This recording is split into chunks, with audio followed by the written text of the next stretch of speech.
there will be prosperity for the people, together with liberty for the people.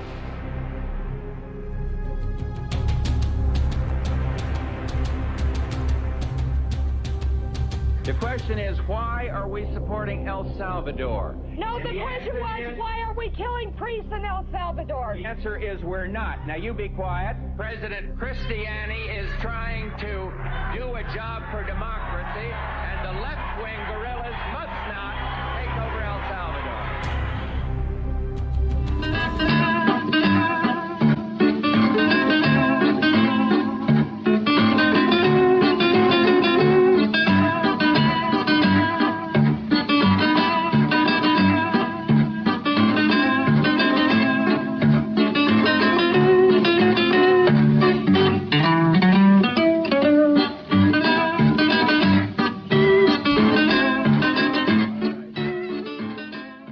We're going to play more of John Pilger. It always enhances the show to go back and look at his work. I mean, still, even now, he's still producing great stuff. World's finest journalist and finest filmmaker. That's my opinion, and not just mine, but many others. I'm Randy Critical. This is Randy Critical live on the fly. Assange Countdown to Freedom. We are going to continue our discussion on Nicaragua. It was the anniversary a few weeks back. Like 9 days ago, and we had Alejandro Bendaña, who's a real vocal critic of the Sandinista government. He's a former, got to go back and look at it, all right? He's a friend of mine. I have a lot of friends in Nicaragua that watch the show with Bendaña. They're probably not going to like this one as nearly as much, and I really admire, and I love all my friends down there that I met back in the 80s. Cesar, down there from Finca San Juan, Cookie Hood, who now she was the CBS bureau chief, Abby Fields, who's been there since 85, 83, you know, she still lives there. Charlie Castaldi, Gioconda Belli, Sofia Montenegro. You know, I have a lot of friends down there that, you know, I played a big part in my life. And a lot of the friends I had down there are no longer with us. Oh, by the way, I got to mention Paco Valencia, who contributed to the show. Thank you, Paco. And he was down there. But, you know, we lost a lot of good friends back in the 80s, including Ian Walker. And I'm going to do a show on Ian Walker. I'm going to dedicate a show to the great writer Ian Walker, who tragically died way back in 1990, I believe. And then Cornell, a fellow by the name of Cornell, I can't think of his last name, but a Dutch cameraman that was killed covering the Salvadoran elections, and so many others. I just don't have time to list them all. I will, because this is a long interview with Ben Norton from the Gray Zone News, and we're going to get to that in just 1 second. But first, let's kind of set the stage here. We're going to play an excerpt from John Pilger's the same film. This is The War on Democracy. And take a look at this. This is a very interesting clip, and we'll come right back and talk about it in a second. Since President Reagan came to power, this threat has been turned increasingly against Nicaragua. There have been bombing raids flown by insurgents based in Costa Rica to the south, and from Honduras to the north, the CIA directs, pays, and arms former members of Somoza's National Guard, known as the Contra, some of whom are trained in illegal camps in Florida. Last July, the secret war came into the open with the arrival off Nicaragua of 2 American naval task forces, each with more firepower than the entire U.S. fleet in World War II. Today, 4,000 American combat troops are poised in Honduras, near the border. Ranged against them in Nicaragua are 45 aging Eastern Bloc tanks unsuitable for mountainous jungle and which are liable to break down after 125 miles, plus 3 antiquated Korean War jets, 2 helicopters, a navy consisting of a few patrol boats, a regular army of 22,000 and 25,000 reserves, and a militia. In addition to the threat from outside, the Nicaraguans face 15,000 of these troops, the Contra, heavily armed by the Americans and operating a hit-and-run war from Honduras. This is effectively a CIA private army, Its original aim was to stop the alleged flow of arms from the Sandinistas to the guerrillas in El Salvador. But this was no more than a cover. No convincing proof has ever been produced in public to substantiate a continuing flow of arms, a pretext described by a member of the Senate Intelligence Committee as a farce. The real aim of the Contra is to give the appearance of a civil war in Nicaragua by hitting economic targets and killing people like midwives. Okay, that was from the War on Democracy, and a lot of it's Nicaragua. A lot of it is most of it is about Venezuela and this U.S. imperialism and the century of it in Latin America, or even longer than that. Now it's 120 years. Go to johnpilger.com. But at any rate, we are going to talk about Assange here with Ben Norton for first part of the show, and then we're going to concentrate on Nicaragua and the controversy right now between ex-Sandinistas and Sandinistas that are part of the Ortega government. You know, I'm caught right in the middle. I have friends on both sides, and it's one of those very uncomfortable positions to be in. So we are going to give a different point of view here. We gave one last week or 8 days ago, and we're going to give another one here right now with Ben Norton, a very young but very excellent journalist. You know, he, like I said, young and really smart. So we'll be back with him right after this not brief, it can be like a minute and a half. This is the music that I love so much from back when I was in Nicaragua in the 80s. And this is from the Concert for Peace in Managua in 1983. We'll be right back with Ben Norton. Es escribir en el libro del pueblo con sangre y fuego los nombres de los anónimos forjadores de esta siembra. Es hablar de la esperanza y del amor que nos cuesta hacer crecer en el vientre de la historia nuestra huella. Es la razón, el lenguaje del hombre y su libertad, que aunque tenga que matar, el amor es su objetivo, que el corazón animal que llevo de hombre imperfecto, como un pájaro ha enrumbado amor, su vanidad hacia tu pecho. Por eso he de concluir sin que mi guitarra duerma, que ningún golpe es mortal si no se teme a la muerte, que el desvelo por estar en guardia y en la trinchera es oficio del que ama aún en tiempo de guerra.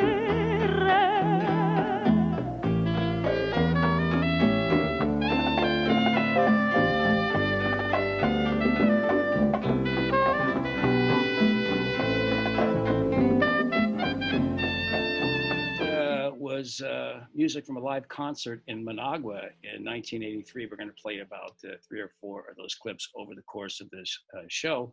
By the way, I'm Randy Critical. This is Randy Critical live on the fly, Assange Countdown to Freedom. And as I gave a big intro to, he's joining us right now from Nicaragua, and that is a great young journalist, Ben Norton. Welcome back, Ben. The last time I saw you, we worked together in a studio interviewing other people, all right? Yeah, thanks for having me, Randy. It's good to be back. Unfortunately, since the last time we spoke, not only has the world kind of come to an end with coronavirus, it's been pretty crazy to see, but also this situation with Assange, the topic of our last conversation, has gotten even worse and even more kind of Orwellian the total, the kangaroo court that he's going through right now. Right now, of course, this is like my 37th show that I've done, Assange Countdown to Freedom. They haven't all been 100% about Assange, but the situation since then, when we last saw, and that was, we had some great Indian food nearby, and that was it. That was last time I was on 6th Street at that studio, and of course, it's totally spiraled out of control. And I don't know. I guess you're staying apprised of it all. What is your current observation or assessment from down there in Nicaragua? I know you're informed. It doesn't matter where you are. You're staying pretty much informed on the current crisis in London with the persecution of Julian Assange. Well, we've seen many things from Julian's lawyers who say that they have no access to him, they can't talk to him. We've seen these hearings that are being done on Zoom, on different streaming platforms. It's insane. I mean, I use the term kangaroo court. That's really what it is. It's a kind of farce. The idea that he's being given a fair trial, no one can look at this and come away with that conclusion. It's absolutely insane. And it's terrifying. And for me, what's even more troubling and what just really frustrates me is seeing the cowardice of so many people in the media, in the corporate media, who refuse to speak out for Assange, or when they do so, they will only speak out kind of tepidly and use very qualified language, saying, well, I'm against what WikiLeaks did, but I don't think Assange should be thrown in prison for it. Things like that. And I strongly disagree. I think WikiLeaks is a model for everyone around the world. They're a model of effective muckraking journalism and transparency. And these are all governments that claim to be transparent, that claim to be committed to exposing the truth and telling their citizens what they're actually doing. But they actually are committed to destroying the most important transparency organization in the world. And we just, as another prime example of that, at the Gray Zone, we just published an article this month on Transparency International. This is the leading group that supposedly fights corruption, that supposedly defends the rule of law and transparency. And a contributor to our media outlet, he contacted Transparency International about Assange, and they refused to comment on the case. They said, we have no comment. This is the most prominent transparency activist on earth, and Transparency International, which, by the way, happens to be funded by the U.S. State Department and the British Foreign Office. The British government, really? Comment on him. Wow. So they definitely are in the tank. Stephen Kinzer, who was where you are right now, probably a few blocks away in that Los Robles neighborhood. I was at his house many times back then. And, he said it the other day. He was very critical of the media basically being, using talking points from the State Department. And we're talking about the media that's critical of William Barr and Donald Trump, who are the ones right now prosecuting Julian Assange. I mean, as bad as the Obama administration was, going after whistleblowers, whether it be Snowden, which they tried to catch, whether it be John Kiriakou and Chelsea Manning and many others, Thomas Drake, they didn't go after Assange. So right now it is William Barr who, to people in media, criticize every single day, but they don't seem to find the space to be critical of him in the prosecution of Julian Assange. Do you find that a little contradictory? No, it's absolutely insane, and it's yet another example of how the liberal resistance, or what we can jokingly call the Mick resistance to Trump, they only criticize him on superficial points. Well, some of the points are important, but many of them are superficial, like Russiagate being a prime example of that. And then meanwhile, they actively support his most egregious crimes whenever he wages war, when he imposes crippling sanctions on entire countries. And sanctions are a form of war, economic war. So the embargo of Venezuela, which is a suffocating blockade that has prevented Venezuela from buying medicine and food, and that has led to the preventable deaths of tens of thousands of civilians. The Democrats are totally on board with that, and members of the same MIC resistance are on board with that.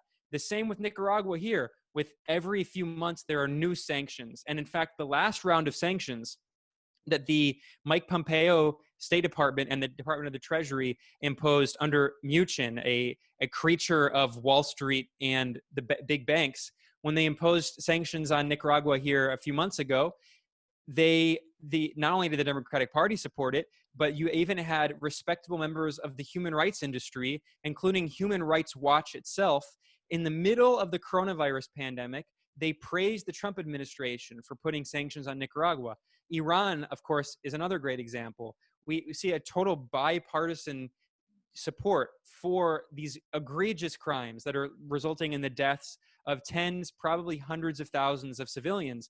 And what's so wild to me is that today, among maybe some anti-war activists and some progressives, there's some consciousness of the horrors that US-led UN sanctions unleashed on Iraq, and right after the first Gulf War. And in the 1990s, famously, Madeleine Albright, the Secretary of State under Bill Clinton, in a 60 Minutes interview, she infamously said that she thought it was worth it, that 500,000 Iraqi children dying because of these sanctions that were so egregious that the UN humanitarian coordinator in Iraq actually quit, calling it a form of genocide. Meanwhile, those were sanctions that were, of course, they were criminal and murderous, but they were multilateral UN sanctions. The US is imposing unilateral, illegal sanctions on numerous countries around the world that are just as deadly, that are just as suffocating. And not only is there silence in the corporate media, there's actual support from the Democratic Party that claims to oppose Trump. Right. Look, I was appalled when Nancy Pelosi stood up and recognized Juan Guaido at the State of the Union. She actually stood up that day. And of course, the European Union supports Juan Guaido. The British, Barclays or whoever, Bank of England, they gave him $1 billion in gold that belongs to the Venezuelan people. It's really appalling. People who want to know about the history of Venezuela, I urge them to watch the film The War on Democracy by John Pilger. I mean, it is really brilliant. And in fact, we're going to play a little a clip of that War on Democracy. This is not strictly on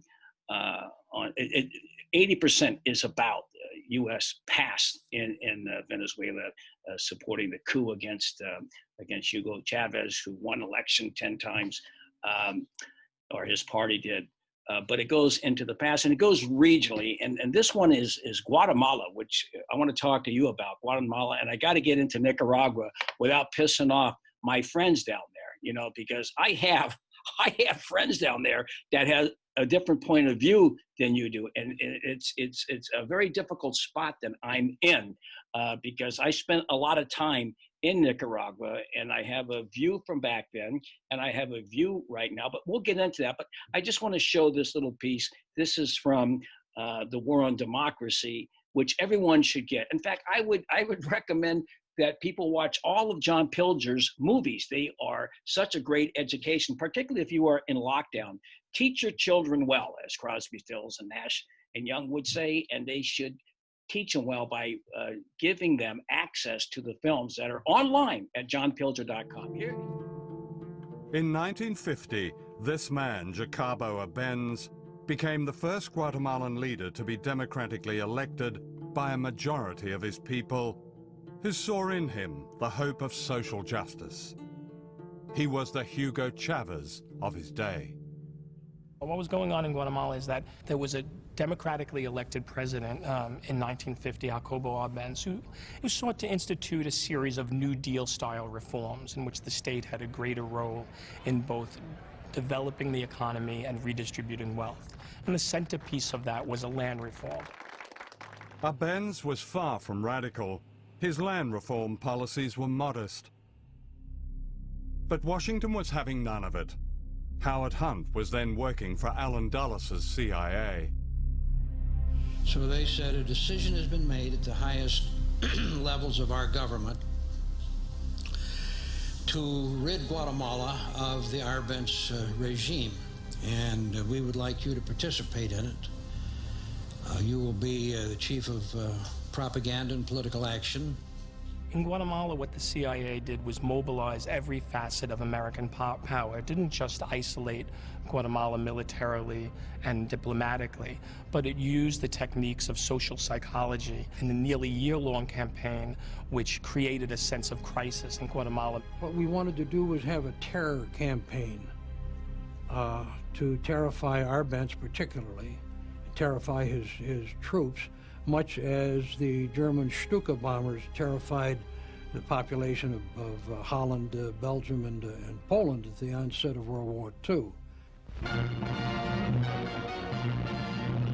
And that's what they did, so that the United States could control the economy of Guatemala, destroying the dreams of its people.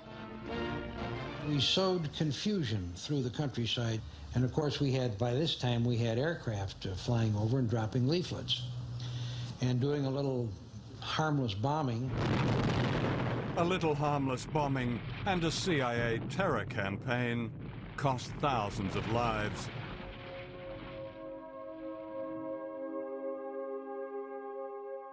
Arbenz, the Democrat now branded a communist, was humiliated, stripped naked, and photographed before being forced into exile. All right, so there you go. You got Guatemala, and we're kind of like morphing around here on Guatemala because people are focused on Nicaragua. I'm not happy. I'm not happy with the situation there. The way I was there in the 80s, so I was a young man. I was your age at that time, maybe even younger, and I was totally thrilled, and I was totally involved. I was raising money. I was doing my show down there. I took comedians. I did so many benefits for Nicaragua. To me, and I've been there since then. But then I have to take a look. All right, you have Nicaragua. Look at the countries next door to it. All right, let's take a look at the countries next door so we can get a little bit of a perspective of how Nicaragua does separate itself politically from the countries around it, culturally, politically, and economically, and Guatemala is one of them. Okay, what is your take on the? Let's just go right across the board: Guatemala, Honduras, and El Salvador as vis-a-vis Nicaragua. Absolutely. Well, first of all, we should keep in mind, these are objective facts. Nicaragua is the safest country in Central America. It's the most equitable country in Central America with the highest representation of women in the government. In fact, Nicaragua actually is in the top 5 for representation of women in the government in the entire world. And unlike its neighbors, Nicaragua doesn't have rampant problems of drug trafficking, gangs, and it's compared to its neighbors in Central America. Nicaragua is extremely safe. Its neighboring countries are some of the most violent countries on earth.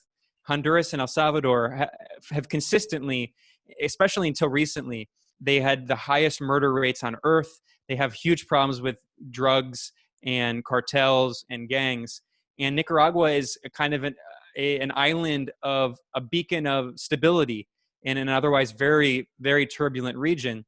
You mentioned Guatemala. Guatemala is a really egregious case, especially of what we should not only call imperialism, but frankly, we have to call kind of neo-colonialism, the case of what U.S. foreign policy is in Latin America.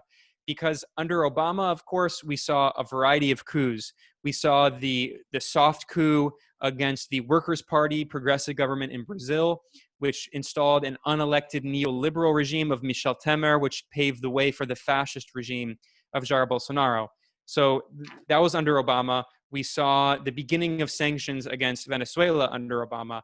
We saw the coup in Honduras against the democratically elected progressive, not socialist, just progressive government of Jose Manuel Zelaya in Honduras in 2009. So those are all things that Obama oversaw. And those are all imperialist crimes that are indisputable. But under Trump, it's definitely true that they've taken the mask off. They've just let it fall completely.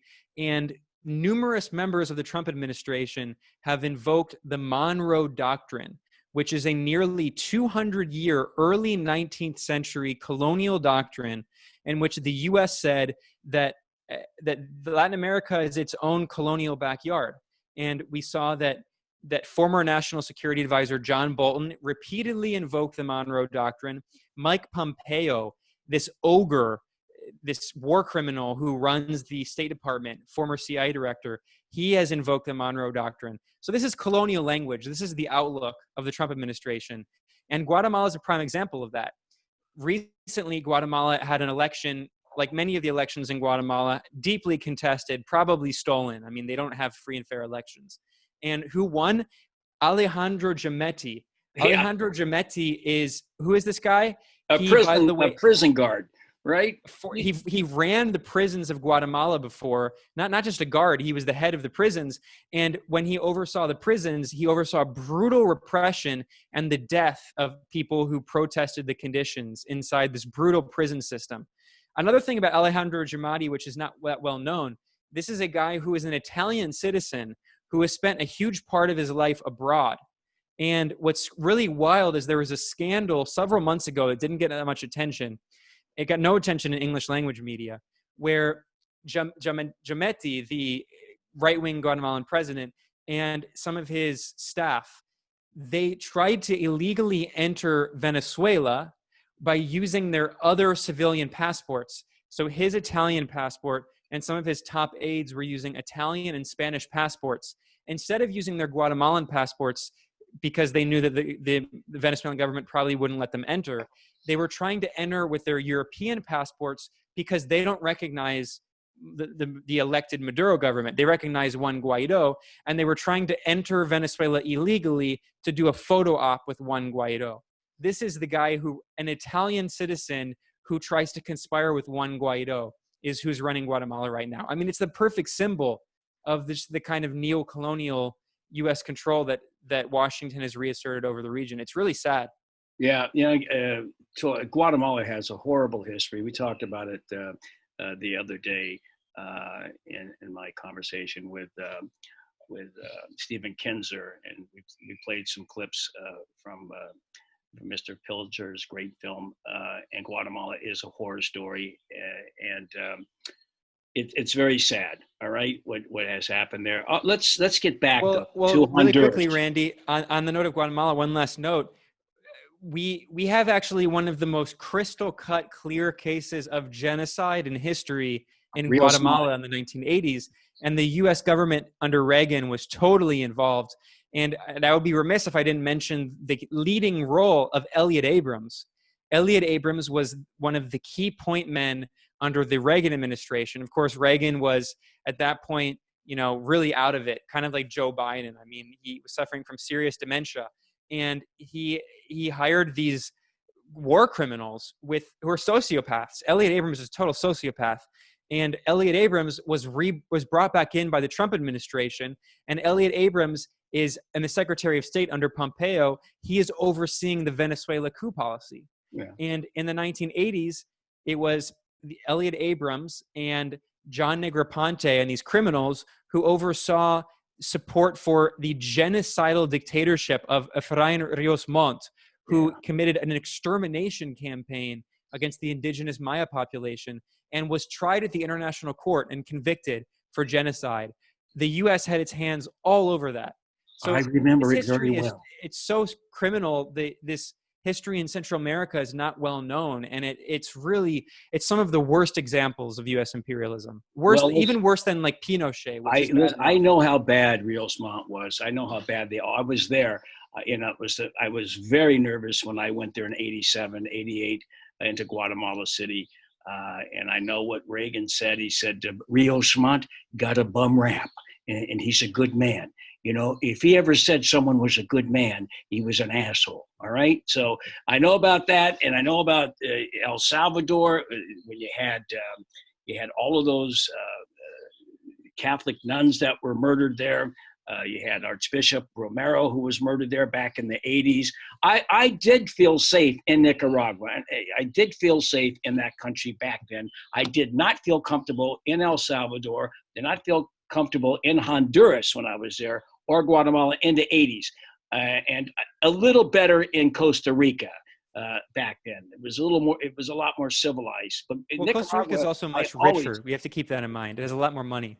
I know, and so does Panama. But Nicaragua, which is a poor country, it's rich in its land and rich in its food, and they probably have more if Somoza hadn't turned so much of the staple crop area into cattle feeding plantations or farms. But I was down there just, I don't know, 5 or 6 years ago. I went to the 10-year reunion in a celebration in 1989, and I went to the 30-year one in 2009. And I must say that I did feel comfortable. I went down to San Juan del Sur. I went to Ometepe. I did, I took the buses from Huembas, Humberto Huembas, whatever that grocery big open air market is. I used to take the bus down there. It was a 3-hour ride, a lot of stops, but I always felt comfortable. But I didn't ever in those other countries surrounding that area. That being said, I did not feel comfortable going down to San Juan del Sur in a cab sometimes and just being pulled over at random by these Sandinista police. I mean, there may be a reason for it, but it's just something that I was not comfortable with.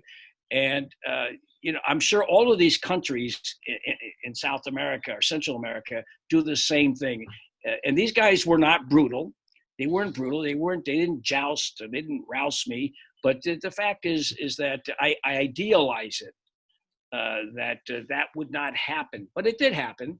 And maybe there's a reason for it that you could explain. Well, it's never happened to me. And I spent a lot of time here, not just all of this year, but in the past as well. It's never happened to me. But I mean, of course, no country's perfect. And we shouldn't idealize countries. We should understand them in their particular material conditions with all of the contradictions, especially in a very poor region like Central America, or a very poor region in general like Latin America, which is one of the poorest regions on earth. And I think there's a lot of people on the North American and the European left who often try to impose all of their visions and their fantasies for what they would like to see in their societies on these poor countries in the global South that are dealing with so many problems and have all these imperfections. And it's really ironic. And I'm not saying this about you at all, Randy. I'm just saying that in general about the US left and the European left is that frequently people can't really accomplish very significant systemic change. So they put all their eggs in the basket of other countries and endlessly criticize other countries, but they can't actually, the US left, unfortunately, is weaker than it's ever been and can't really accomplish much. I don't even know if there is a left. There's a point there. All right. So the people who may criticize that being stopped going, at random. I mean, in New York City, there was like 2 million stops and frisk. And what's going on in Portland right now and what goes on across the country in the U.S. People are pulled over without cause. There are checkpoints everywhere. So anyone here can't criticize what goes on there, all right? And pretend like that's unique because it happens here all the time. That's why you have 3 million people in prison in this country. And the entire police apparatus does engage in random, arbitrary searches and stops, and so you could classify this country as a semi-fascist country with these local and state governments. Now the federal government in Portland doing the same thing. What are your thoughts on that? Trump said in CBP and ICE to go round up protesters. With what authority? Using the Patriot Act. I mean, that is fascistic behavior. And they're rounding up protesters and throwing them into unmarked cars. Wait a second, that was a Patriot Act, or is that the NDAA? Is that like they can actually, that's the justification? He's using the power that Congress gave him? Exactly, which is why Barbara Boxer, the former Democratic representative, just published an op-ed saying, I regret voting to create DHS. But all of these Democrats gave the power that Trump is now abusing. they happily gave it over to the Bush administration on a silver platter and continue to do so again and again and again. You know, what's his name? I mean, President Obama would like sign these bills like the NDAA. He'd put the Patriot Act in stone and say, I don't like what I'm doing and I don't plan to do it, but I'm going to sign it anyway. And then you have people like Claire McCaskill, who was the deciding vote on the extension of mass surveillance by the NSA. And so they've actually given this Frankenstein like extrajudicial power that's legal. That's exactly right. That's exactly right.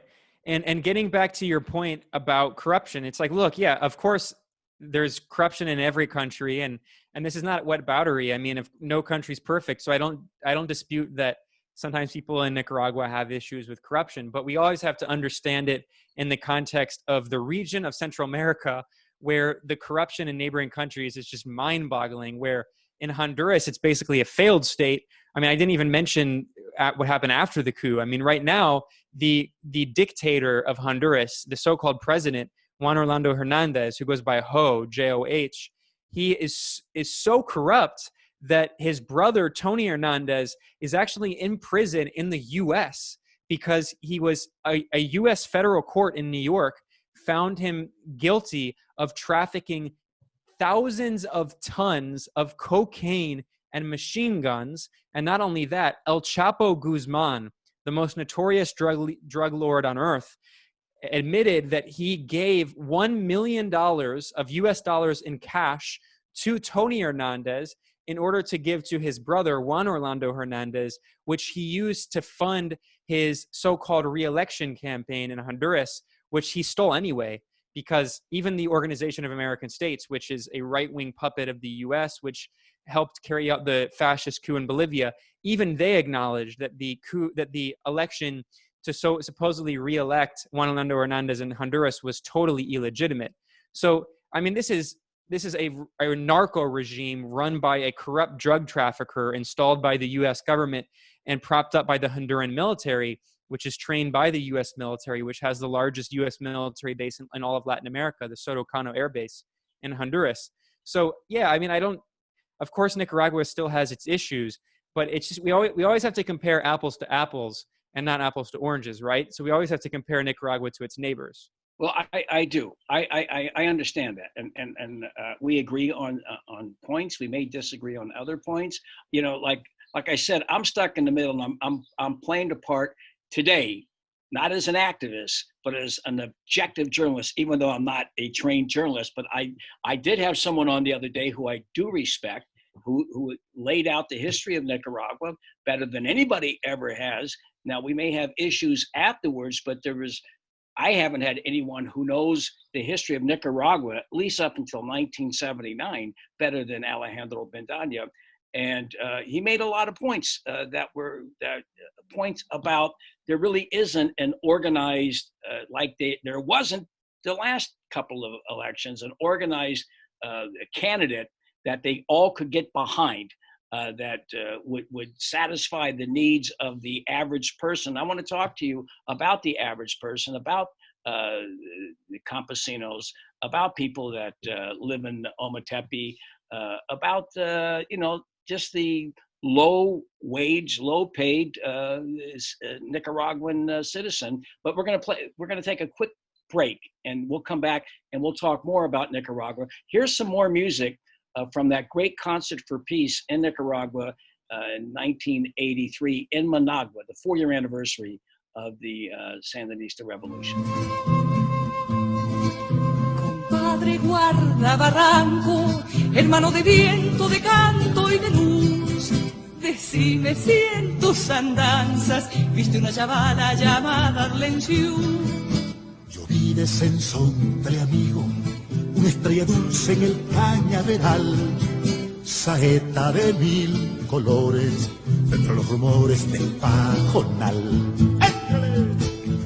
Entró en el hueco de su guitarra, el lucero limpio de su corazón, se fue río arriba para la sabana, como un hilo de agua serenito.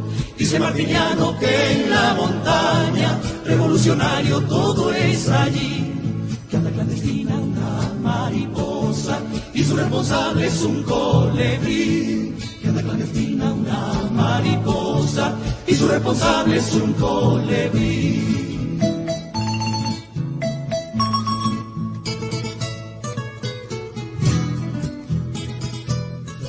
Some great music in Nicaragua. You know, I love the Godoys. That wasn't the Godoys. Maybe it was the band, but that was from Concert for Peace, 1983. And last week we played Mercedes Sosa, the great Argentine singer, and we played the Godoy Brothers, and even played a campaign ad with the Himno de Sandinista. That was for me when I ran against Bill de Blasio, the faux Sandinista, in 2013. So Ben, talking about the people in Nicaragua, talking about the average person, you've been around that country. You float around. What's your sense on the ground, how people feel about the future of Nicaragua and about the political situation at this point in time? Well, you mentioned that there is some controversy among former supporters of the Sandinistas, and that's true. That's mostly true for the upper class, and middle class former supporters. It's true that Sandinismo has lost its support from those sectors, but among working class and poor Nicaraguans, there is still very strong, staunch support for Sandinismo. And it actually reminds me of the situation in Venezuela. I spent about 5 months in Venezuela last year, and it's a very similar thing. When these movements are at their peak and right after the revolutions and there's a lot of popular enthusiasm, they often have the support of the middle class and even elements of the kind of upper middle class. And then eventually when they face brutal attacks from imperialism, when they face problems with sabotage, when they face other problems, they lose the support of those middle classes. And I think that explains one of the main reasons why there are a lot of former Sandinistas who have now joined opposition groups, many of which are funded by the U.S. government, and we can talk more about that later. Okay. But if you look at let me stop you there for a second. When you say Sandinismo, is Daniel Ortega and his wife, are they the avatar of Sandinismo? I mean, they're the representatives, or is it Sandinismo, but not necessarily the current leaders of the Sandinista Party, FSLN? Sandinismo is the Sandinista Front. It's the Sandinista Front of National Liberation, and the leaders of it right now are Daniel Ortega. Absolutely, he's the leader, and Vice President Murillo, and there are many other leaders who are also very impressive, who are often ignored by the same North American leftists who endlessly criticize Nicaragua, and they don't talk about Carlos Fonseca Terán, and I would invite anyone who wants to see more about the current Sandinista ideology and philosophy, they could check out an interview I published with Carlos Fonseca Terán at the Gray Zone, where he details some of the thought going behind the policy on COVID, which we can talk about economic politics, economic policies and such. And there's still a very vibrant left inside Nicaragua that is working with the Sandinista Front. And the groups that claim to be on the left that are not part of the Sandinista Front are fringe, minor, and they're overwhelmingly dominated by middle class and upper middle class Nicaraguans who ironically claim that they care about poor and working class Nicaraguans when they live in rich upper class neighborhoods, when they get their paychecks from the U.S. government's National Endowment for Democracy, which is a CIA cutout created by Ronald Reagan. So one of the main opposition groups to Sandinismo, which tries to claim the mantle of Sandinismo, it's called the MRS, the Movement for the Renovation of Sandinismo. And most of its leaders are upper class or middle class former supporters of Sandinismo. They have also tried to claim that mantle. In the last election, they got a little over 1% of the vote.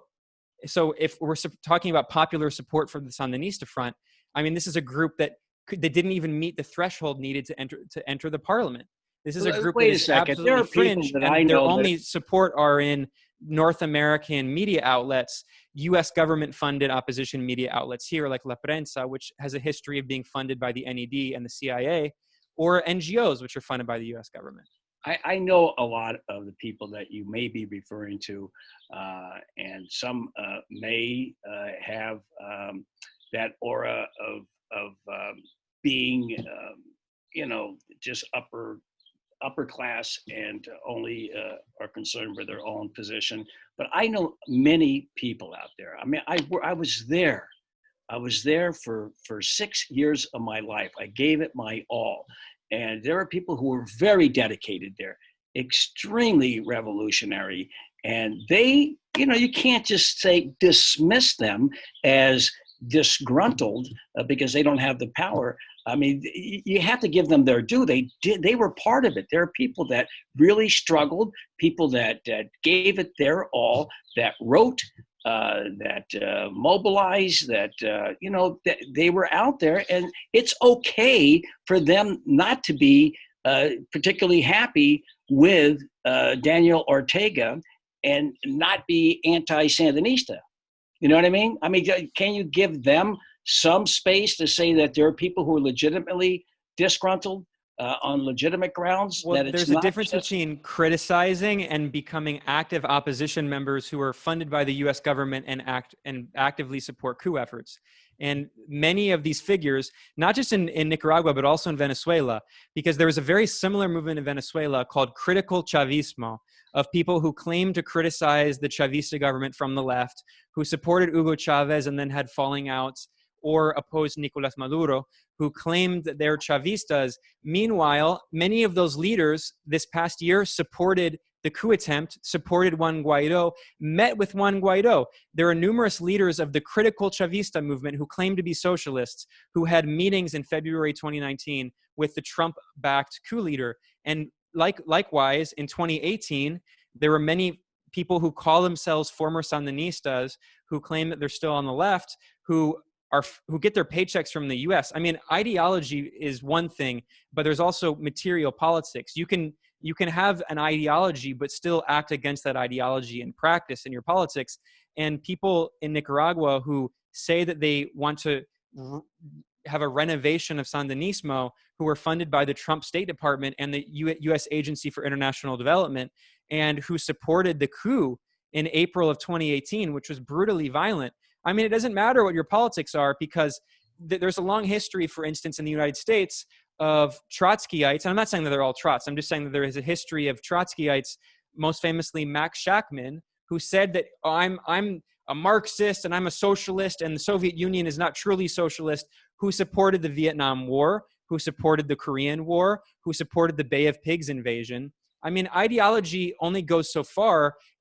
Ideology is only important insofar as it informs your actual political action. And the thing about the Sandinista Front is the Sandinista Front is still a vibrant mass movement, according even to the opposition's own polls, which are printed in La Prensa, printed in La Confidencial, these right-wing media outlets, many of which are funded by the U.S. government. Even their polling acknowledges that the Sandinista Front is by far the most popular party, and that their own opposition groups have 5% of support, 3% of support, or in the case of the Civic Alliance, which is one of the main opposition groups, their own poll that La Prensa published a few weeks ago shows that they have 1% popular support. So the issue is what actually is happening is that there are former prominent members of the Sandinista movement who later left the movement. These are the ones who are the educated, more elites. I'm not saying that they're the richest people in society, but they're the ones who were educated in colleges in the United States. They're the ones who speak English. They're the ones who have access to the media, and they have influence in left-wing circles in the United States and other countries because they can speak that language of left-wing politics, because they can speak English, and they can influence people. And then people in Jacobin magazine or other outlets in the US, they think that these groups in Nicaragua, like the MRS, the Movement for the Renovation of Sandinismo, they think they have significant support, but they can only win 1% in the election because their actual support is through the media and NGOs. It's not in working class barrios. In working class barrios, you can still see Sandinista flags everywhere. In fact, the core base of the Sandinista Front are still the poorest people in Nicaragua. I've gone to the countryside. I've traveled quite a bit going in the buses, and you see poor people in the middle of nowhere with houses that are, they don't even have doors on. and they're waving the Sandinista flag because they understand that, yes, the Sandinista front might have issues. Yes, the government might have issues, but it's the only party that at the end of the day cares for poor people, and that the base of the party is the Sandinista youth. And if you look at the Sandinista youth, the vast majority of these people, I know many of them, I'm friends with them, I've interviewed them. The vast majority of the Sandinista youth militants, they're all volunteers, and they come from poor and humble families. The vast majority don't speak English. They have never had the opportunity to travel out of the country, yet alone go to Harvard University. And their only experience outside of these working class barrios, and in some cases slums that don't even have paved roads, their only opportunity for getting good jobs, for getting opportunities in society is through the Sandinista front. Could you say that again? No, I'm kidding. That was a handful there. So look, I was in Ometepe, I was in Rivas, I was in other parts when I was at Esteli, Matagapa, and I know there is support for the Sandinista. If you want to say that is the Frente Sandinista, that's the party. Is it the soul? Does the legacy of Sandino only belong to them? They're the only ones that can claim Sandino, that the other that the critics can't claim. I know there's a liberal party, which was Somoza. I know there's a conservative. There's all sorts of parties. But, I really do, I'm kind of stuck in the middle here because my heart is with the Sandinista front, But as I look, there are some things I just don't like. And I asked my guest last week on Nicaragua about certain things. No matter what, I can't win in this. Do you understand that? I can't win. I'm going to have some people who are going to say that I'm with those people, and those people are going to say that I gave a platform to someone that's spouting propaganda. I don't think that you are. I think that's a view. There are some things that I'm trying to make sense of. The connection to Obando y Bravo, or the Catholic Church, and the enactment of one of the most repressive abortion laws on the planet. How do you reconcile with that? Well, it's funny that you mentioned the role of the Catholic Church, because that was made as a major concession to the Catholic Church, because the Catholic Church has been one of the main forces supporting the opposition against the Sandinista front. And the Catholic Church returned the favor to the government by supporting the brutally violent 2018 coup to such a degree that there is video of these fascist coup mongers. And we need to understand, these are brutally violent gangster elements, similar to the Contras in 2018, who were armed by the US covertly, who were funded with large amounts of money, and who were involved in the drug trade. This is all pretty well established at this point. And yes, the government also responded with violence because they were being attacked. And yes, it's true that the state security forces, the police and military, did kill some people. But if you look at the deaths are pretty even. And we're talking about hundreds of police and soldiers who were killed. These aren't peaceful protesters. This was a brutally violent coup attempt in 2018, similar to the brutally violent coup attempts carried out in 2014 and 2017 in Venezuela, where there were something called guarimbas, these violent barricades that were erected across the country. This is the new CIA tactic of destabilization, is you erect these violent barricades, you paralyze cities, and then you control who goes on the roads. And then these heavily armed protesters who were armed covertly by the US and other forces, even there's elements of paramilitary groups linked to Colombia, of drug cartels who are arming these groups, and they kill people. And they not only kill, in the case of Nicaragua, they killed many Sandinista supporters. I have friends whose family members or whose friends or loved ones were murdered.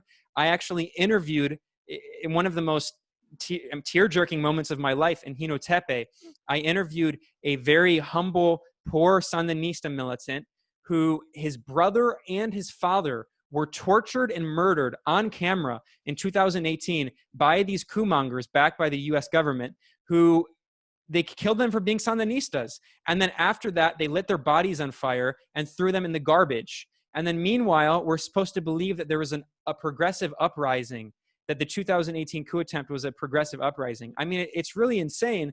And what's incredible is to see that some people who try to claim that mantle of Sandinismo, who left the Sandinista front and are part of these very small fringe opposition groups, they participated in the coup attempt. They joined hands with people like Juan Sebastián Chamorro, these figures who are the most right-wing elements of Nicaraguan society. They created the Blue and White National Unity Front, which is a combination of the most right-wing and supposedly left-wing elements of the opposition.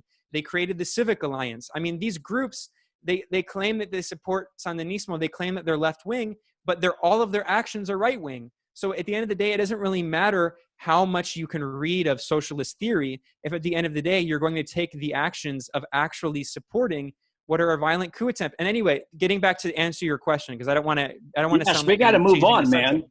Well, but speaking of the Catholic Church, I mean, these are very sensitive issues because people have lost their lives. I have very close friends here who had their friends murdered and tortured, who were afraid of being killed. They were sent death threats by these coup mongers in 2018.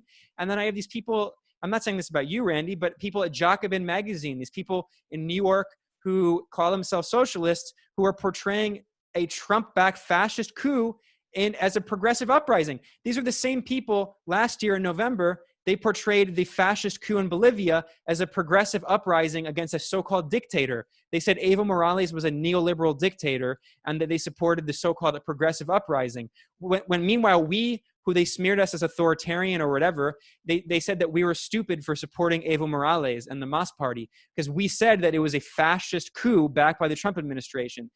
Bolivia is the example of what would happen if the 2018 coup actually succeeded in Nicaragua. And who else was involved in the coup? I mentioned the Catholic Church played a key role. And there's video of Catholic priests going to what are the Nicaraguan version of the guarimbas, which are called the tranques, these barricades.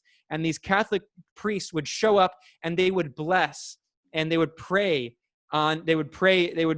for the right-wing violent gangsters, the coup mongers, who are the kind of ideological descendants of the Contras. These are the forces that the Catholic Church was supporting. So yeah, getting back to your point, unfortunately, the Nicaraguan government has made concessions, and abortion's a good example of that, to try to appease the Catholic Church. And meanwhile, what was the response of the Catholic Church? Supporting a brutally violent coup attempt. So this is the situation that the Sandinista Front is dealing with. They've been dealt a very difficult hand, and they have made concessions. But I should mention on the issue of abortion, here's a list of all the countries in Latin America where abortion is legal. Cuba, Uruguay. There we go. Those are the only countries in Latin America. Cuba, Uruguay, and only Mexico City. In the rest of Mexico, it's not legal.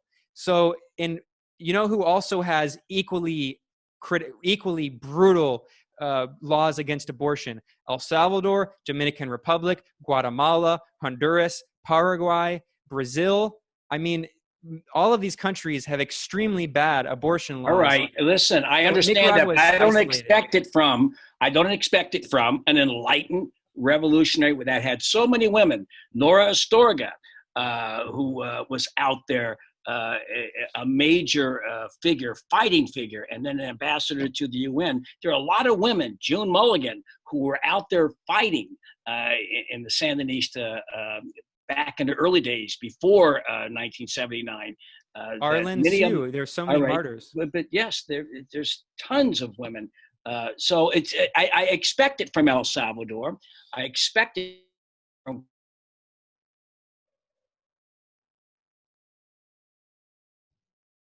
understand the realities of politics. That's not a case. I'm not making a case for the U.S. to go in there. I'm not making a case for Pompeo. Yeah.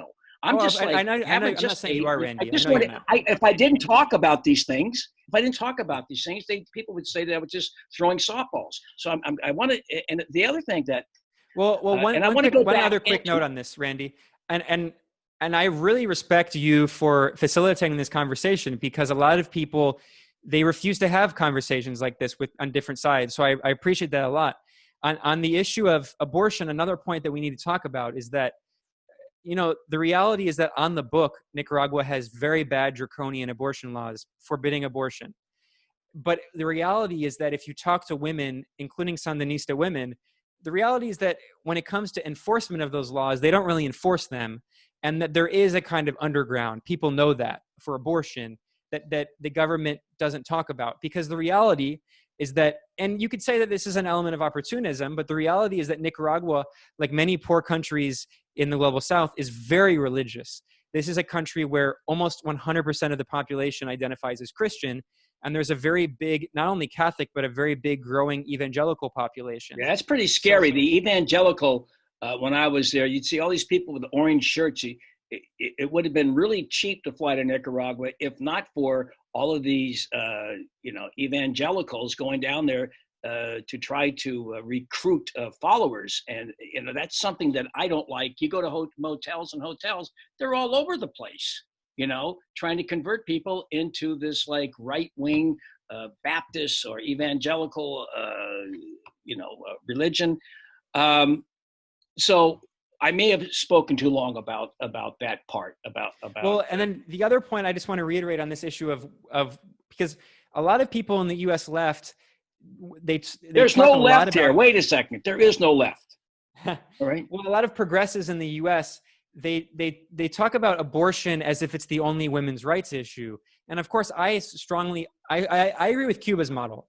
Free abortion provided by the state. And I think it's unfortunate that that's not adopted in other countries. We have to understand that the reasons in those other countries, the Sandinista Front still has to win elections. It's not like in Cuba where they had a revolution and they don't have presidential elections. They have a one-party Marxist-Leninist style model. Nicaragua is not that. It's a democratic socialist model where they go through elections. But another point we should keep in mind is that there are many other forms of women's rights that we should talk about. And one of the most important is that in Nicaragua, there are laws on the books that mandate in government institutions, half of the seats have to be filled by women. And that's something that, people have critiques of Rosario Murillo. One of the reasons and I've interviewed and asked a lot of questions because I was curious, there's a lot of misinformation. And I've asked a lot of young women, including from very poor backgrounds, who are members or militants in the Sandinista youth. And they say that one of the things they like about Rosario Murillo is that she very strongly emphasizes the importance of the role of women in society. And she was one of the key advocates for pushing that law through that mandates that half of government roles have to be filled by women. And that the Sandinista Front has honored that law. And if you look at international polls, this is not polls done by Nicaragua, international polls done by women's rights NGOs recognize that Nicaragua has the 5th best representation of women in the government. The only other government in Latin America that comes close is Cuba. And the U.S. is way down on the list. Right. So, yes, it's unfortunate, the abortion laws, but there are other laws when it comes to women's representation. And there are other policies that are very impressive.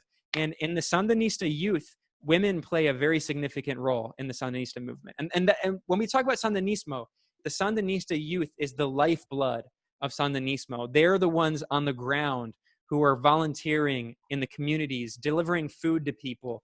They're the ones who represent, I think, the core of the Sandinista movement. Well, Evita Peron had some progressive thoughts on women as well. So, I'm not sure that justified Juan Perón being in power so long. That's another one of the criticisms.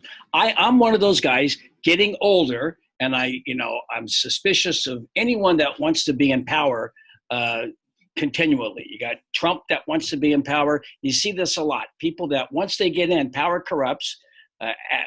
Absolute power corrupts absolutely. Why is it? This is what I get from the people that oppose Ortega. This is not from me, all right? But I'm kind of sympathetic to the question: is why does he want to stay in power continually? It's like even Washington. All right, I did my 2 terms and it's over. What is it about Ortega that he needs to be in for 4 terms or 5 terms? Is it because he feels he is the only one that can protect Sandinismo and the what's left of the gains of the revolution in medicine and in health. In health and in education, wiping out dengue fever. Is that what motivates him? Is he an ideologue or is he power hungry? Your thoughts on that? No, I think it's very clear that Ortega is ideologically motivated. There's no question. I just attended his speech. He's extremely consistent in the speeches he's given over the years. You can listen to a speech he gave 40 years ago and this July 19th. And there's so many there's basically entire sentences that are identical. Ideologically, he's been very consistent. And I think the Sandinista front has been very consistent. Another thing we have to always keep in mind here is that the Sandinista front began as a Marxist-Leninist style model. It was a national front, a national liberation front. So they had elements of the progressive enlightened bourgeoisie, if you will. They had social democrats and nationalists. It was like many national liberation forces across the global South, but the kind of ideological leadership were Marxist-Leninists, seeing the FSLN as the vanguard party. And then what happened is, with the Contra-Terrorist War and all of that you know infinitely more intimately than I do, and then the embargo, they lost the election, and in 1990, the neoliberal era began. And you know what? Wait a second, Ben. I think it's a good point to play about the embargo and the Contras and all of that. This is from the Nicaragua, I believe, by John Pilger. Here is a scene from that clip from that great documentary from 1984-85, where he goes into the past and the current at the time in 85, what the U.S. was doing. We'll be right back after this little clip from Nicaragua, 1985, by John Pilger. Okay, so you see there what the CIA and the U.S. government was doing. They were lying. They were trying to get congressional aid through lies. They're blaming the Sandinistas for sending arms to El Salvador. They would stop at nothing to overthrow that regime. But it was rather brutal. What is your not your memory, but what you have learned down there about the 80s U.S. policy in Nicaragua? Well, so many things. You've talked about it a lot, and you could speak about it better than I could. But I did an interview recently with the Nicaraguan ambassador to the United Nations, and he spoke, and you can find that at thegrayzone.com, and he spoke about how the U.S., according to the International Criminal Court, the U.S. is supposed to pay Nicaragua reparations, and it never did. But the important thing to stress about that, that history is very important, but it's also important to understand that history never really ended, and that those same policies are continuing today to a lesser degree, but through sanctions, I mentioned the 2018 coup attempt. The U.S. is using the same policies now in Venezuela. But I mentioned that history because I was trying to explain, I wanted to answer your question, because it's an important question about understanding why Ortega is so insistent on running for re-election. And I think we have to go back to understand what happened in the neoliberal era between 1990 and 2006. There were several very corrupt neoliberal governments. And what happened is the Sandinista front slightly changed. They realized that the Soviet Union was overthrown. The socialist countries in the Eastern Bloc were overthrown in a series of coups. And they recognized that the Marxist-Leninist political movement had been largely defeated, and they were going to rebrand as democratic socialism. So when they finally took power again in democratic elections, they won the election in 2006, the Sandinista front made a lot of concessions. They made concessions to the Catholic Church. They made concessions on economic issues, and they previously had that maximalist, Marxist-Leninist, Cuba-style vision, and they became a more social democratic style model in 2007 when they took power.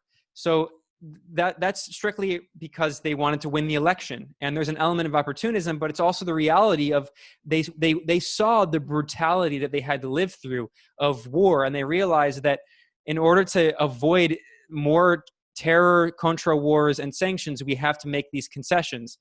And the thing about that is that when Ortega and other members of the Sandinista front made that remodeling of the party, they understood that Ortega as a figure polls show that he was more popular than the Sandinista front as a front. Although, as I said, consistently, all of the polling, including opposition firms, they all have to admit the fact that the Sandinista front is by far the largest party. And that changes. It ranges from having around 60% of support going down to right now, it's about 40% of support because of the coronavirus and other things. But it's still by far the largest party. But if you look at polls of Ortega, his support is consistently higher. In fact, before the 2018 coup attempt, polls showed that he had between 70 up towards of 80% approval. So I think one of the reasons that they're so insistent on having Ortega run is because he as an individual is more popular than the Sandinista front, even though, again, the Sandinista front's the most popular party. And then I think the other fact, so there's the fact of the fact that they're operating within bourgeois democracy and they still have electoral politics. They still have an election, unlike in Cuba, where they don't have to worry about winning a presidential election because they have control completely over the state. In Nicaragua, like in Venezuela, they came back through the pink tide, through this progressive wave of elections, and they never took control of the entire state apparatus. So that's an issue plaguing Venezuela. In Venezuela, there are still institutions, including large parts of the economy, that remain in private hands they don't have control over. And then that gets to the second part of my answer to that question about why Ortega is insistent on staying as the presidential candidate. And it's because they're afraid that if they have another candidate take over who doesn't have the same command of popular support and who doesn't have the same aura of authority, that there will be a coup. And I think that honestly, that's an understandable fear if you look at the situation in Bolivia, because this is the same criticism that's leveled against Evo Morales, who was actually in power even longer than Daniel Ortega. And he won again his fourth term in Bolivia, his fourth democratic term. Ortega's running for his third. So in the case of Bolivia, he fair and square, Evo Morales won his fourth term. And there were a lot of people on the left, including self-declared socialists, who criticized Evo Morales, saying that he was becoming a dictator, saying that he just wanted more power. Actually, the reality is that Evo Morales, unfortunately, he recognized that his movement, his party, was not strong enough to overcome a coup. And that's exactly what happened, is they had a coup against him. And now what's going on? There's a fascist military junta in Bolivia, which has delayed the elections again and again and again. There's never going to be elections because they don't care about elections. Their criticism of Evo and Ortega is a hypocritical criticism. They don't care about the fact that they have the same leader in office. What they really want is they want to use that as a criticism to remove them from power so they can install a neoliberal regime again, so they can exploit the country. Not everybody in Nicaragua wants to see a neoliberal regime. I think the big problem is, and I've told friends of mine down there that oppose Ortega, I said, the fact of the matter is nobody has developed some kind of formula that would appeal to a vast majority, or at least a large plurality of the public. I mean, what are you going to offer those? I mean, there is still a pretty good semblance of healthcare that you cannot find in Honduras, El Salvador, or Guatemala. There are free clinics. I've been to one when I was there and I cut my finger. They didn't charge me. So that still exists.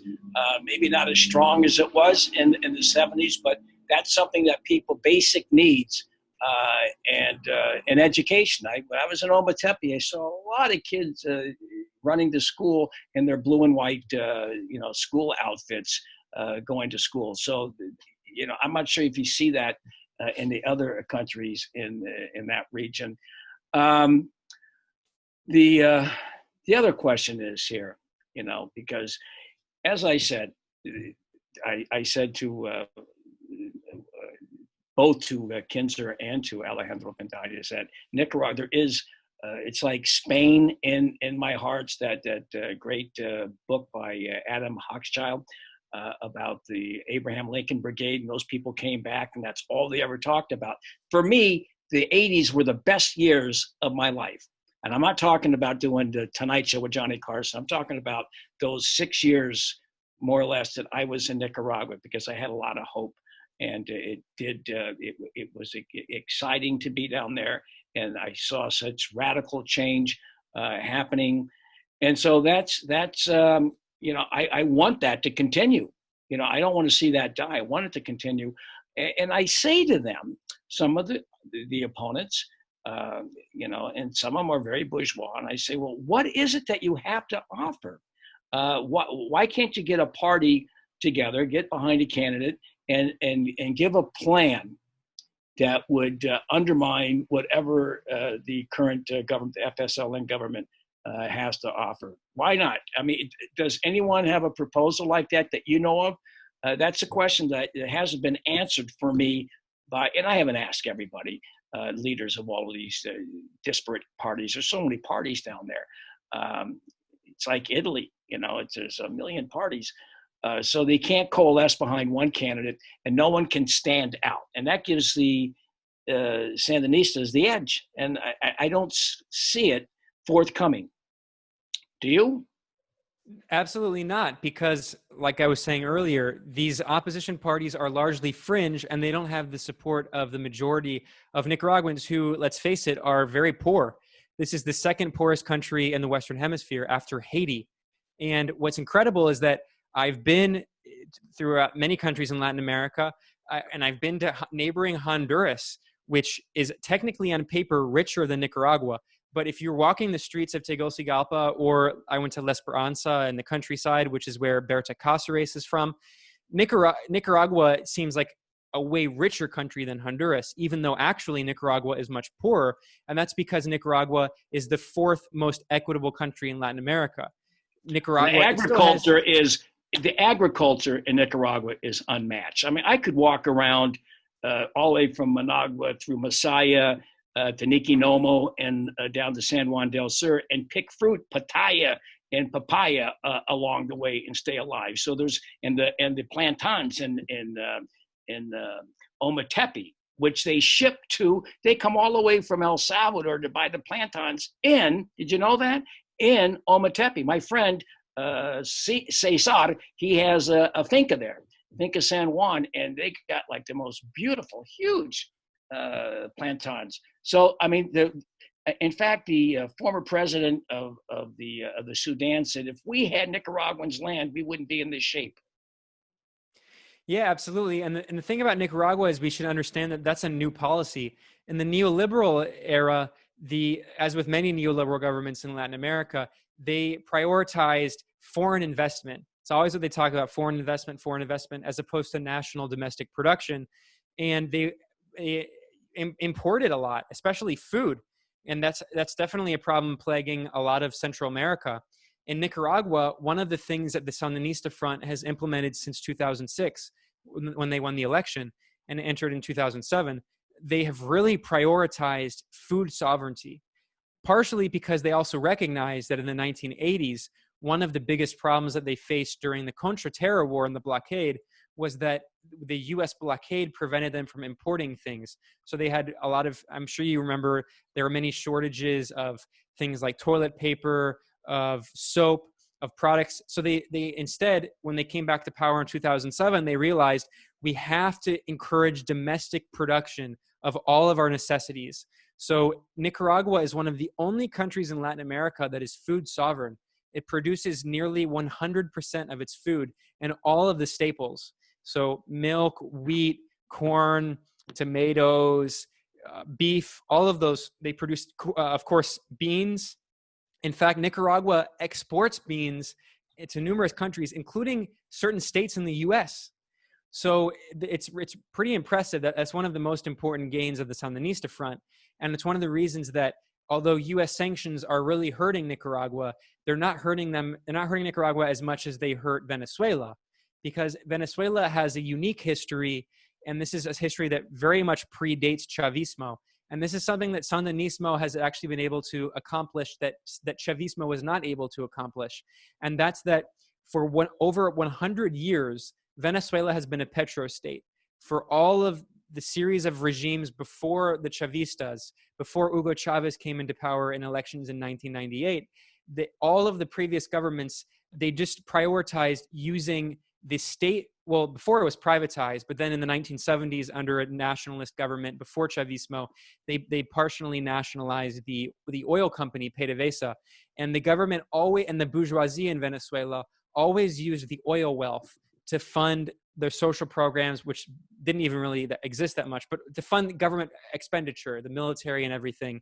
And when Chavismo came into power, they realized that they could use the massive oil wealth to fund all of their social programs. And they did a good job until the blockade by the US, the sanctions, which began under Obama, and then until the price of oil fell, which the US blockade is the most important factor, but also the massive plummeting of the global price of oil. Those are the two most important factors behind the economic crisis in Venezuela. Nicaragua, on the other hand, has not suffered the same economic crisis. It has not suffered the same food shortages because Nicaragua produces all of its food. It's actually really incredible. And it's one of the reasons that a lot of people who are interested in sustainable agriculture and sustainable development, interested in green technology and environmental policy, they're actually looking to Nicaragua as a very positive example of that. Well, listen, I'm looking forward to coming down there and checking the scene out on my own. I haven't been there in 5 or 6 years, and having a plate full of casillos and gallo pinto with a large glass of pitaya. All right. And I must say, this has been a long interview, and we could go on forever. I'm going to have to continue this. I'm sure in the next few days, there will be somebody in Nicaragua that is going to want to counter what you just took us through. And then you'll want to counter what and we could have an ongoing series here. But Ben, that was a fascinating, discussion. I mean, I really enjoyed it. And I hope people in Nicaragua, at least look at this objectively, and you have an opinion here. He and I agree on some, we may disagree on others, but the underlying similarity in philosophy that we have is our knowledge is that if there's a vacuum down there, the US government is going to go in there and gobble it up. All right. That's the big problem that I fear. If there's some kind of vacuum and the US government watches these factions fight it out, and they'll just come in, have the pretext, and just kind of take it over. That's what I'm concerned with, especially when you have assholes, insidious human beings like Elliot Abrams and Mike Pompeo. These are some of the most perverse people on the planet, and no one should be taking money from them or be associated with them. They should denounce them and say, stay the hell out of our affairs. We didn't even get to Nicaragua and Bolivia. I totally agree with you on Bolivia. That was a very sad day. This sick, what's her name, Azna or Anza? Janine Áñez. Yeah, Áñez. Yeah. She's worse than Marie Antoinette times Eva Braun. All right, the worst person on the planet. And we'll talk more about Venezuela. We'll do this again. I mean, I'm fascinated because, and I'm hoping to come down there to see you when they allow Americans to come in. But since we're such a COVID-plagued country, they may close the airport, Sandino Airport, across the street from Los Mercedes, where I did my last comedy show in 1988. Well, U.S. flights were just delayed for the third time, but there will be new flights again, maybe in September, if they don't delay it again. But the Nicaraguan government has a policy saying that any foreign travelers who don't have Nicaraguan citizenship who want to enter the country have to have a coronavirus test from 3 days before. Well, so I'm going to talk to Jaime Hermitas. Are you talking about Jaime Hermitas? Is he the ambassador? Is it Jaime Hermitas? Is Jaime Hermitas like the UN envoy, or is it somebody else? No, Arguello. Oh, okay. Somebody said it was Jaime Hermitas. But the thing about traveling here is I would highly recommend anyone, I mean, not just people from the US. It's a very safe country. It's very nice. I mean, it's very hot. You have to get used to the climate, but it's really nice. And I just want to thank you, Randy. Oh, and I was going to say that you don't need a visa, which is nice. Which is incredible. The Nicaraguan government for US citizens, I mean, because they still want to encourage tourism. You could, as a U.S. citizen, can enter, or a Canadian citizen, or Europeans, and many others can enter Nicaragua for 90 days and all you have to do is pay $10. $10. It's still $10. It was $10 10 years ago, so it didn't go up. Yeah, and people should go down there. They should see San Juan del Sur. Sorry? Well, I said people should go down there because, you know, you want to see Leon, you want to see Esteli, you want to go to Matagalpa, you want to go down to San Juan del Sur. It's at the greatest surfing beaches on the planet. And Ometepe is a Colombian prehistoric island in Lake Nicaragua where they have shark, and they also have the howling monkeys, the great and the ones with the smile. They're called Cara something, the ones with the Cara Blanca, something like that. The monkeys, the little ones that come out. You got to get to Ometepe. It's the most beautiful piece of land, or as George Schultz would say, greatest piece of real estate in Central America. But it is, and it is safe. It definitely is safe. Much safer to go there than it is to go to Portland right now. Yeah, and Randy, I want to thank you for having me on. I hope your friends don't attack you, but it's great. I mean, it shows that you really you're very principled for encouraging a debate and having different perspectives on your platform. A lot of people don't do that these days, so I think it's good to encourage that. Well, I invite anyone down there that wants, and you'll do it, right? If I get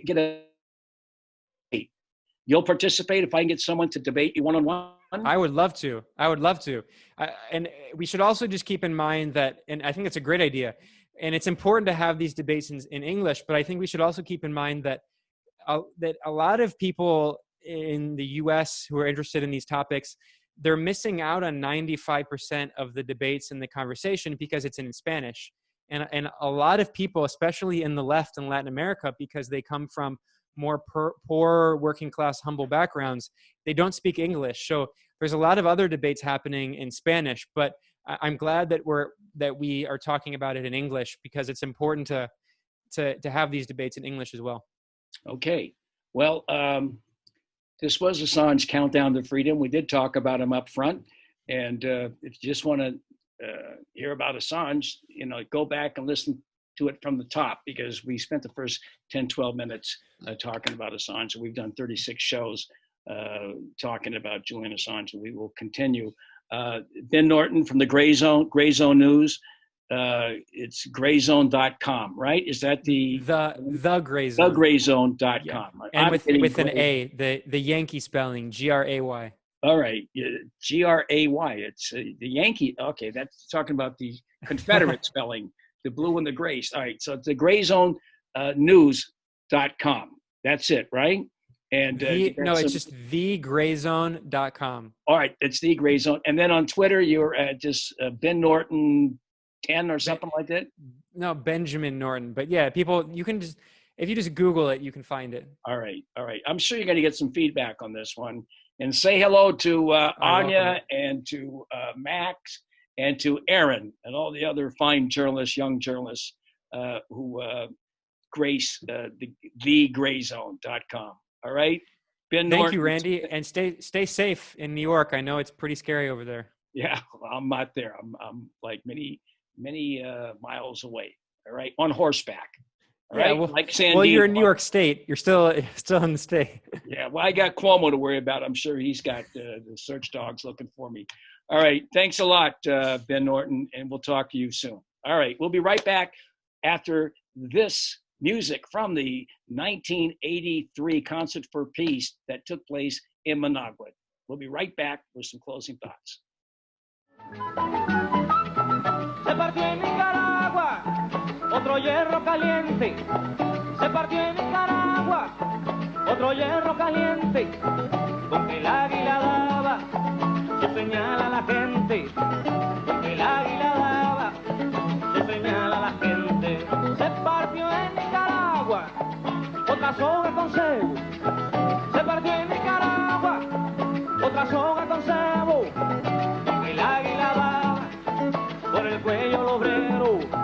Con que el águila daba por el cuello al obrero. Se ha prendido la hierba dentro del continente. Las fronteras se besan y se ponen ardientes. Me recuerdo de un hombre que por eso moría y que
Just love that music. That was a long interview with Ben Norton. Got a good sense of humor too. So does Alejandro Bendania. A lot of my friends. I hang out with people that got a sense of humor. I don't want to be around a dull lot. I don't care how bad life is. Try to, keep on smiling, and it will help you get along. This is episode 37 of Assange Countdown to Freedom, and really focused on, like I said, the debate in Nicaragua going on. I want to thank Kelly Lane, the engineer, and the editor out of North Carolina. I want to thank Emily and Sarah Kunzer for maintaining that website, and Margaret Ratner Kunzer for helping me, put together these programs, the scripts, and writing up the descriptions. And we need your help, folks. We have this like 7 or 8 weeks before Julian Assange is back in the hot box, in that horrible situation behind a glass cage, as if he was Eichmann or something, treated like a war criminal when he's a hero, when he is a journalist. And anyone who's a journalist that doesn't get behind him, to me, is just a traitor. That's why you're a traitor to your profession. That's the only way I look at you. If you don't support Julian Assange, you're not a journalist. You're just a traitor to your profession, and you should do something else. But we need support. If you would like to continue to see this programming, and it is getting more diverse. It's mostly about Assange, but we go into different areas. And if you'd like to see this, go to AssangeCountdownToFreedom.com. We don't make any salaries here, but we do have expenses. I mean, believe me, it's like a lot of time goes into all of this, and got to maintain stuff. And I'd like to go to the trial in London. So if you'd like to see this, we're dedicated, and we are not in the business of making money off of Julian Assange. We're looking to help get him out of that situation by getting out the information to those who are confused, or those who don't understand how important, how grave his situation is to the future of journalism, First Amendment, and the free press and free speech. All right, we're going to go out with No Pasaran. This is for my good friend Paco Valencia.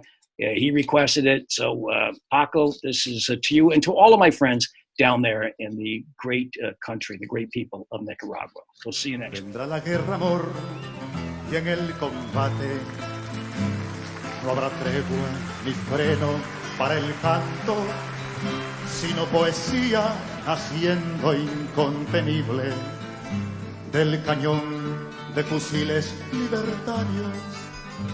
Vendrá la guerra, amor, y en el combate nos fundiremos en las barricadas, deteniendo las hordas criminales a punta de corazón, fuego y metralla, cavando sudorosos el futuro en las faldas de la paz. Aquí están los cachorros de Sabino. ¡Vámonos! No pasarán, los venceremos, amor, no pasarán. Si mañana que irrumpa el nuevo día, con su fiesta de pájaros y niños, aunque no estemos juntos, te lo juro, ¡que se oiga! No pasará. ¡Más fuerte, compañeros! No pasarán, los venceremos, amor, no pasarán. Si mañana que irrumpa el nuevo día, con su fiesta de pájaros y niños, aunque no estemos juntos, te lo juro, ¡eso, rugido! no pasará. Vendrá la guerra, amor, y yo me envolveré en tu sombra invencible. Como un fiero león, protegeré esta tierra y mis cachorros. Nadie detendrá esta victoria, armada de futuro hasta los dientes. Que truene hasta la frontera. ¡Luchamos para vencer! No pasarán, los venceremos, amor, no pasarán. Si mañana que irrumpa el nuevo día, con su fiesta de pájaros y niños, aunque no estemos juntos, te lo juro, no pasará. ¡Esos puños! No pasarán, los venceremos, amor, no pasarán. Si mañana que irrumpa el nuevo día, con su fiesta de pájaros y niños, aunque no estemos juntos, te lo juro,